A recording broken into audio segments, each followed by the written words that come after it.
So Minnesota made a very surprise move in cutting right guard Josh Kline.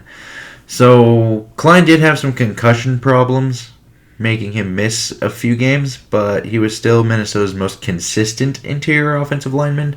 And just by overall pro football focus grades, I think that probably shows for the most part, and just like what the stats they have. Kline had an overall pro football focus grade of 61.6, which is super average. But he only had 3 penalties and he only allowed 2 sacks. Where Bradbury, 58.0 pro football focus grade, had 8 penalties and allowed 4 sacks in a very up and down season where the highs were super high and the lows were, well, like week 1 bad. And Elfline, he did finish with the highest grade at 64.8 due to his run blocking, but he also had 8 penalties and allowed 6 sacks due to his pass protection deficiencies. So Kline was the most efficient and most consistent one that we had, but the move is rather curious, especially considering his cap hit was only $6 million for the season, and the cut only creates $1.6 million in immediate savings while creating $4.4 in dead cap. So reportedly he wouldn't rework his deal to the full extent. He was okay with restructuring, is what I read, but they wanted him to take a pay cut. But even if he did the restructure, right, like he was planning to, that only saves Minnesota about $2 million in cap. So, but why would they cut him necessarily? And the only reason why I can even come to the conclusion of why they might have cut him is they have to be comfortable with Drew Samia, some kind of progression that happened throughout the season that maybe we didn't see due to him being more of, a backup. And he was a rookie last year. He is a pure zone guard. He has some size at 6'5" and 309, and he's also only 22 years old compared to Josh Kline, who happens to be 30. So they could be looking at this like he's on the upswing. We did spend a draft pick on him last year. Maybe there's that. I did a draft grade thing on him last year. I will link that in the description below. So for those who want the full analysis on one Drew Samia that I have anyway, that shall be there. And possibly the most shocking part of just cutting Kline is the fact that it isn't restructuring Riley Reif, who's at $13.2 million, and it isn't also cutting Pat Elfline, who Pat Elfline would actually create $2.1 million in cap savings and only a $234,000 dead cap. So, given the 6 sacks allowed on the interior, which is actually a ridiculous number, that was marginally better than Tom Compton in 2018, who allowed 7, to put this into perspective.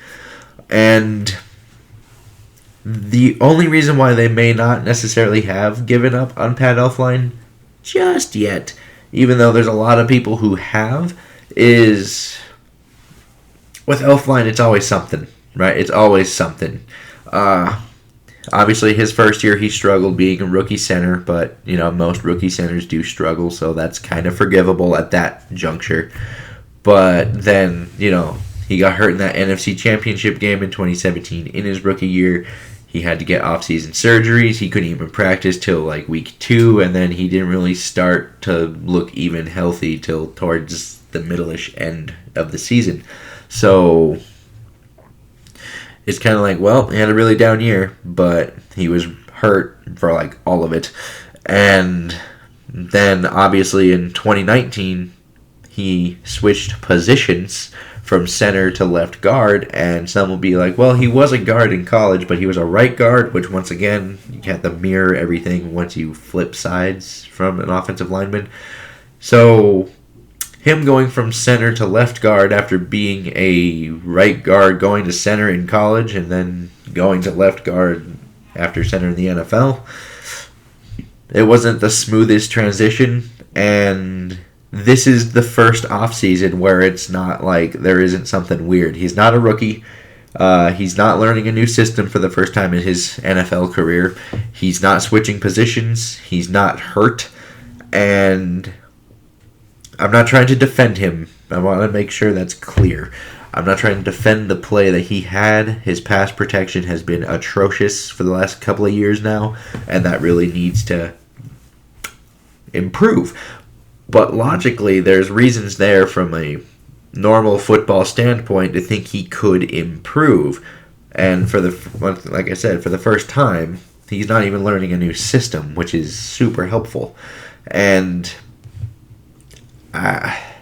we could be looking at least one last chance at Kline at left guard, potentially, at this juncture, I think. And it is what it is, but there is reason to think he could technically improve if you want to be optimistic about it.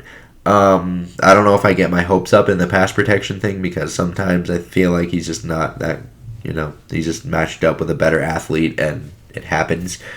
But yeah, Kline doesn't really make sense to me to cut, but here we are, and the benefit of that is he is super average, so it's not like it is an irreplaceable piece, but just contractually it doesn't really make sense of what they were trying to do, even with reworking the deal.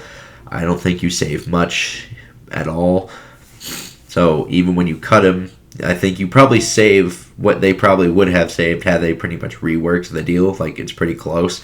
Just the difference is now we have $4.4 million in dead cap due to this, which really, really sucks. But, yeah. Drew Samia thing down in the description.